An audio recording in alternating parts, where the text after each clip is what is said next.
তারা উদ্দেশ্য প্রণোদিত হয়ে অসৎভাবে তার উদ্দেশ্য করেছে। এই যে দেখুন, এই যে হচ্ছে বাংলাদেশ ব্যাংকের এনলিস্টেড অডিট রিপোর্ট। এখানে আমাদের কাছে অডিট রিপোর্টের প্রত্যেকটা বিষয় খুব সুস্পষ্টভাবে বর্ণনা করা আছে, কোথায় কত টাকা খরচ হয়েছে, কিভাবে খরচ হয়েছে, এখানে অডিটে সমস্ত কিছু উল্লেখ আছে। এবং আমরা আমাদের ব্যাংকে কত টাকা আমাদের ব্যাংকে এসেছিল এবং ওই স্যাট ফাউন্ডেশনের ব্যাংক অ্যাকাউন্টে কত টাকা ছিল এবং বর্তমানে কত টাকা আছে শেষ পর্যন্ত, মানে 6 তারিখ পর্যন্ত কত টাকা আছে সেটাও কিন্তু এখানে একদম স্পষ্টভাবে অডিট রিপোর্টে উল্লেখ করে দেওয়া আছে। দেখেন, এখানে একদম অডিট রিপোর্টে উল্লেখ করে দেওয়া আছে কত টাকা পর্যন্ত ছিল।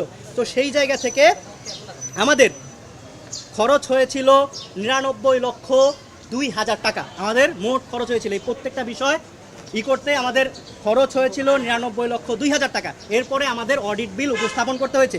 এইখানে সমস্ত ধরনের রিপোর্ট থাকা সত্ত্বেও, সমস্ত ধরনের ডকুমেন্ট থাকা সত্ত্বেও, এবং যারা এই স্যাট ফাউন্ডেশনের সাথে যুক্ত না, লিগ্যালি যুক্ত না, তাদেরকে বারবার জানানো হয়েছে এবং আপনারা জানেন যে তারা আমাদের ব্যাপারে অভিযোগ করেছে, আমরা তাদেরকে হিসাব একবার দিয়েছি।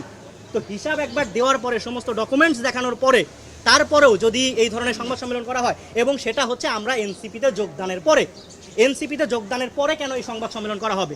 আমরা যখন 2/3 অনুমোদন ক্রমে একটি উপদেষ্টা পরিষদ গঠন করে দিয়ে গেছি,